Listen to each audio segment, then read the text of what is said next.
Bienvenido, amigas y amigas que nos acompañan para repasar la lección de esta semana. Les habla Alexis González y es para mí un placer estar con ustedes viendo este nuevo tema, este nuevo tópico. La lección de esta semana tiene como título La salvación, la única solución. Y para empezar el repaso vamos a abrir nuestras Biblias y vamos a leer en Juan 3:16, un versículo que seguramente todos conocemos. Dice así: Porque de tal manera amó Dios al mundo, que ha dado a su Hijo unigénito, para todo aquel que en él cree, no se pierda, mas tenga vida eterna. Aquí el apóstol Juan marca una diferencia clara en que estamos en una condición de perdición si no aceptamos a Jesús. Es algo notable de señalar, porque nosotros al llegar a este mundo, la vez que nosotros nacimos, nosotros llegamos a un mundo de perdición, un mundo oscuro, un mundo donde está lleno de pecado, lleno de una paga que se espera, que es la muerte.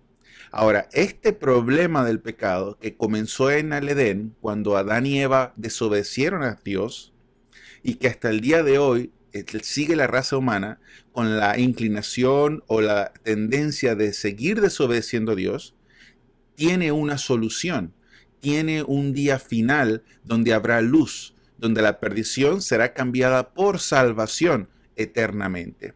Y este problema que fue tan grande que afectó a la raza humana, hasta el día de hoy ha perseguido y ha entristecido el corazón de Dios, al igual que el del ser humano. Yo me imagino, hermanos, en este momento dicen las estadísticas que somos como 7.000 millones de personas en el mundo. 7.000 millones de personas que estamos sometidos a que un día venga una mala noticia y cambie el rumbo de nuestras vidas. 7.000 millones de personas que estamos sometidos a encontrar un día la muerte y como un día de separación familiar, un día de tristeza. 7.000 personas que pueden estar sometidas a la duda, a la desconfianza, al sentimiento de estar solos. Estas fueron consecuencias del pecado. El estar así significa que este mundo está en pecado, en perdición. Pero para todo este problema que existe desde hace 6.000 años, cuando la creación fue dada por nuestro Dios, donde dice en Génesis, hagamos al hombre según nuestra imagen, Dios tiene una solución. Y fue el sacrificio del Señor Jesús en la cruz. Pero primero vamos a ir a Romanos 5:12 para ver lo que dice la Biblia sobre la condición nuestra. Romanos 5:12 dice así: Por tanto, como el pecado entró en el mundo por un hombre, y por el pecado la muerte, así la muerte pasó a todos los hombres por cuanto todos pecaron. Entonces aquí el apóstol Pablo dice que todos nosotros hemos pecado. Todos nosotros hemos sido desobedientes con el Señor. Y bajo este contexto, bajo esta condición, amigos y amigas, nosotros no tenemos ninguna salvación, ninguna solución. Qué triste sería ver que el propósito del Señor era que estuviésemos con Él, que tuviésemos una relación estrecha, amorosa con Él desde el jardín del Edén, pero ahora solo por el pecado, entonces solo tenemos una vida meramente corta, meramente tristes, con algunos momentos felices, y ese sería el fin de la vida humana. Pero el Señor Jesús, como dije anteriormente, tenía previsto una solución para el problema del pecado, que era y que sigue siendo grande, grande en magnitud. Vamos a ver lo que dice Jeremías capítulo 17, versículo 9. Jeremías 17, versículo 9 dice así: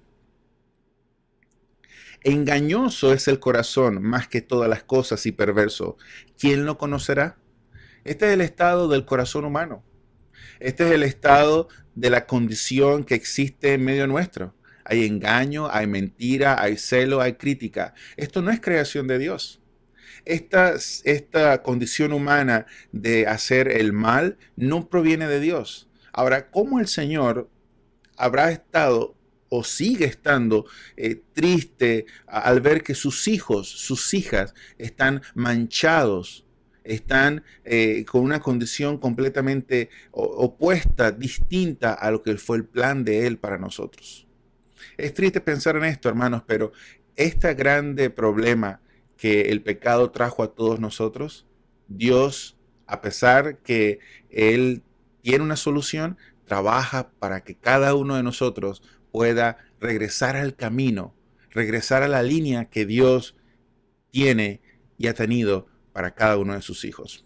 Así que este tópico de esta semana habla sobre el gran problema que hay entre el bien y el mal, desde que comenzó el jardín del Edén, allá con Adán y Eva, cómo el pecado ha afectado a todas las generaciones que han existido en esta tierra, cómo lo único que se ha esperado o se ha tenido sin tener la intervención de Dios es oscuridad de parte del enemigo, de parte de Satanás, de parte del engañador, pero cómo la intervención del Señor era la única, y repito, la única solución a este problema. Veamos lo que dice Tito, el capítulo 1, versículo 1 y versículo 2. Pablo, siervo de Dios y apóstol de Jesucristo, conforme a la fe de los escogidos de Dios y el conocimiento de la verdad que es según la piedad. En la enseñanza de la vida eterna, la cual Dios, que no miente, prometió desde antes del principio de los siglos. ¿Desde cuándo el Señor ha prometido? Desde antes que comenzase todo. Desde antes ya teníamos nosotros la bendición de saber que Dios alcanzaría al mundo si tuviese la necesidad. Dios, desde antes que nosotros hemos sido creados, Dios ha tenido el deseo de intervenir para la felicidad del ser humano. Veamos lo que dice Efesios 1, 3 al 5. Dice así: Bendito seas el Dios y Padre nuestro Señor Jesucristo, que nos bendijo con toda bendición espiritual en los lugares celestiales en Cristo, según nos escogió en Él antes de la fundación del mundo para que fuésemos santos y sin mancha delante de Él. Y termina con el versículo 5. En amor, habiéndonos predestinados para ser adoptados hijos suyos por medio de Jesucristo, según el puro afecto de su voluntad. Hermanos, amigos, Dios conocía o sabía que existía la posibilidad de que la raza humana entrase en pecado. Pero Dios no quería dejarla, ni ha querido nunca dejarnos a nosotros en la oscuridad, en pecado, en una perdición, en una vida que no tiene sentido. Por eso es que Dios, desde antes que nosotros fuimos creados, desde antes que nosotros existiésemos, ya Dios tenía una bendición para nosotros. Si iba a existir un grande mal en nuestras vidas, entonces Dios iba a traer una solución aún mayor. Recordemos que Dios quiere lo mejor para nosotros. Dios quiere que sus hijos estén con nuestro Padre, que es Dios, nuestro Padre Celestial. Ahora, también el apóstol Pablo hablaba de la predestinación, cosa que debemos puntualizar al saber y recordar que la predestinación se refiere al deseo que Dios tiene para nosotros. Dios tiene que nosotros todos procedamos al arrepentimiento y le busquemos a Él y nos santifiquemos con Él y podamos estar un día en el cielo eternamente como padre y con hijos y con hijas.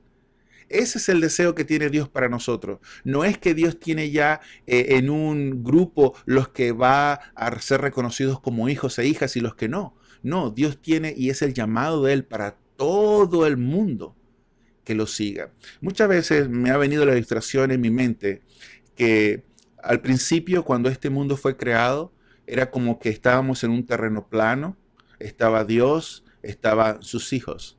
Pero por la desobediencia de nosotros mismos, se ha abierto un abismo al cual nosotros no podemos cruzar. Y vemos a Dios en una parte, digamos a la derecha, y nosotros a la izquierda. Pero no existía esperanza para el ser humano volver a estar con Dios como una vez lo estuvo. Por eso Dios envía a su Hijo, a Jesús, envía a Dios mismo a morir en la cruz por nosotros, para que entonces Él sea el puente. Él pueda, a través de Él, si creemos en Él, si nosotros queremos cruzar el puente, llegar entonces a compartir una vez más la comunión, la seguridad de estar con nuestro Creador. Hermanos, el problema del pecado ha sido un problema grande. Dios ha retenido las consecuencias y finalmente del pecado en una forma limitada. Y finalmente Dios aplastará todo lo que signifique desobediencia hacia Él. Eso lo vemos en la promesa evangélica de Génesis 3:15, donde él dice que él finalmente aplastará a la culebra, a la serpiente antigua que Apocalipsis llama, que es el dragón, y el dragón es Satanás, en la cabeza, y morirá. Entonces nosotros estamos en un proceso de experimentar el conflicto entre el bien y el mal. Estamos en un proceso de experimentar lo malo y las consecuencias del pecado en nuestra vida. Pero también podemos ver que al nosotros entregarnos a Jesús, podemos experimentar entonces de esa bendición, de esa salvación, de la fe de ver y sentir en nuestras vidas que ese sacrificio no fue en vano, que nosotros nos apegamos a esa sangre, nos apegamos a esa cruz y nos entregamos y decimos, Señor, perdónanos, danos una oportunidad, queremos aceptarte, entra a nuestro corazón. Y así entonces empezar hoy, a disfrutar de esa vida especial, de esa vida santa, y a la cual nosotros somos llamados hijos e hijas de Dios. Ahora, cuando nosotros somos llamados por el Espíritu del Señor, tenemos que, hay tres pasos que la lección mencionaba y queremos verlos. Primero es la justificación. ¿Qué es la justificación? Bueno, la justificación es el hecho de, o el acto de, que Dios da a nosotros al perdonarnos, al olvidarse de todo el pasado, al poner todas nuestras desobediencias y deslealtades a Él en el fondo de la mar, dice la Biblia. Puede hacer que el ser humano nos señale y nos recuerde, pero Dios todo lo olvida. Vamos a leer entonces Romanos 3, 21 al 24. Y dice así: pero ahora, aparte de la ley, se ha manifestado la justicia de Dios, testificada por la ley y por los profetas, la justicia de Dios por medio de la fe en Jesucristo para todos los que creen en Él, porque no hay diferencia, por cuanto todos pecaron y están destituidos de la gloria de Dios, siendo justificados gratuitamente por su gracia mediante la redención que es Cristo Jesús. Entonces, hermano, nosotros somos justificados, aunque somos injustos, somos encontrados justos delante de los ojos del Señor cuando nosotros recibimos esa justicia. Ahora, nosotros recibimos esa justicia cuando nosotros pedimos perdón y nos arrepentimos y le pedimos al Señor que nuestra voluntad ya no es más hacer el mal, que nosotros queremos dejar el viejo hombre, queremos dejar el viejo camino, queremos cambiar. Queremos entregarnos y con la ayuda de Él poder entonces desarrollar un carácter parecido al de Jesús. Es ahí cuando nosotros recibimos una limpieza total. Es ahí donde nosotros recibimos el título de ser llamados justos. Ahora, luego de que somos llamados justos, esa justificación tiene que desarrollar una acción en nosotros, porque la obediencia trae acción en nuestras vidas. Ahora, empezamos nosotros a entrar en el proceso de la santificación. Vamos a ver lo que dice 1 Corintios 6, 8 al 10. Pero vosotros cometisteis el agravio y defraudáis, y esto a los hermanos. ¿No sabéis que los injustos no heredarán el reino de Dios? No erréis, ni los fornicarios, ni los idólatras, ni los adúlteros, ni los afeminados, ni los que se echan con varones, ni los ladrones, ni los avaros, ni los borrachos, ni los maldecientes, ni los estafadores heredarán el reino de Dios. Y esto erais algunos, mas ya habéis sido lavados, ya habéis sido santificados, ya habéis sido justificados en el nombre del Señor Jesús y por el Espíritu de nuestro Dios. Al nosotros entregarnos al Señor, Dios nos perdona. Y el siguiente paso entonces es el proceso de santificación que no terminará sino hasta cuando nosotros seamos glorificados, el día en que veamos a Jesús cara a cara y nos redima. Pero mientras estamos acá, mientras estamos en la espera de nuestro Señor Jesús, entonces nosotros tenemos que apartarnos de todos los males, apartarnos de todos nuestros malos caminos, entregarle todas nuestras cargas al Señor, dejar que Él nos transforme completamente, para entonces empezar en el proceso de santificación, el proceso de parecernos más a Jesús. Decía hace poco, creo que la semana pasada, que Juan, cuando fue cuando Jesús lo acepta, como lo invita como un discípulo, él era llamado el Hijo del Trueno. El mismo Juan, que luego apenas después de 3 años fue llamado el discípulo amado. Solo 3 años. Un hombre pudo ser transformado. Y ahora me pregunto yo, hermanos, ¿somos nosotros transformados? ¿Hemos experimentado que al tener relación con Jesús, nuestros caminos han cambiado? Nuestro carácter se ha moldado. Hay muchas cosas que hemos dejado y otras integrado en nuestra vida porque estamos en un proceso de cambio, en un proceso de mejoramiento, no por nuestro poder, no porque lo que nosotros podamos hacer, sino es por la obra del Espíritu Santo en nuestras vidas. El día de la glorificación, primera de Juan 5, 9 al 13, dice así. Si recibimos el testimonio de los hombres, mayor es el testimonio de Dios, porque este es el testimonio con que Dios ha testificado acerca de su Hijo. El que cree en el Hijo de Dios tiene el testimonio de sí mismo. El que no cree a Dios le ha hecho mentiroso, porque no ha creído en el testimonio en que Dios ha dado acerca de su Hijo. Y este es el testimonio, que Dios nos ha dado vida eterna, y esta vida está en su Hijo. El que tiene al Hijo tiene la vida. El que no tiene al Hijo de Dios no tiene la vida. Y terminamos con el versículo 13. Estas cosas os he escrito a vosotros, que creéis en el nombre del Hijo de Dios, para que sepáis que tenéis vida eterna y para que creáis en el nombre del Hijo de Dios. Así que aquí el apóstol Juan nos dice que el que cree en el Hijo, el que cree en Jesús, en el que cree en su testimonio, en su muerte, en su plan para nuestras vidas, entonces tiene vida eterna. Y no lo dice en futuro. Nosotros podemos ahora mismo, en este año, en este día, poder experimentar una renovación completa, una renovación de espíritu, un nuevo amanecer puede llegar a nuestros días, a nuestras vidas. Tenemos nosotros que primero pedir arrepentimiento y encontrarnos con el Señor como nunca lo hemos hecho. Llegar a los pies de la cruz y decir, Señor, esta es la herida, la llaga que soy yo.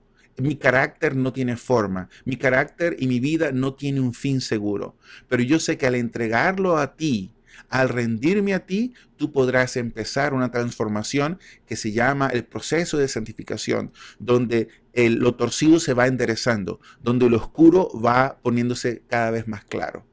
Y al nosotros aceptar a Jesús y al creer en Él, entonces podemos experimentar la bendición de tener vida eterna. Y es ahí donde los miedos desaparecen. Es ahí, hermanos, donde la duda desaparece. Porque si hemos de morir, morimos para el Señor. Si hemos de sufrir alguna dificultad, desafío, lo disfrutamos con el Señor. Una grande, grande, grande diferencia. Vamos a leer Efesios capítulo 2, versículo 8.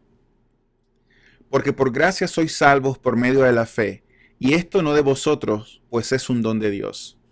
La Biblia dice que la fe viene por el oír, y el oír por la palabra de Dios. Ojalá que todos tengamos el propósito de contemplar a nuestro Señor a través de la Sagrada Escritura. Que podamos nosotros hacer del compañerismo con Él una experiencia diaria. Una experiencia donde nosotros veamos Él obrar y transformarnos como es así su deseo. Hermanos, Dios no trajo el pecado al mundo, ni es el causante del pecado, pero Él trajo una provisión en caso de que nosotros la necesitamos, y el mundo la necesitó. Por eso es que Dios se entregó a sí mismo, no mereciendo el castigo que Él recibió por causa nuestra. Esa fue la solución que Dios tuvo al problema del pecado, entregarse a sí mismo para cumplir y obedecer el mandato de que el pecado tiene una consecuencia que es muerte. Para que entonces nosotros al acercarnos a Él, al tomar su nombre y ahora llamarnos cristianos, seguidores de Jesús, imitadores de Jesús, no tengamos que sufrir esa pena, ese resultado eterno, sino más bien en vez de tener perdición, tengamos bendición, tengamos la vida eterna. Que el Señor nos bendiga y podamos encontrarnos con Él diariamente en nuestras vidas. Es mi deseo y oración.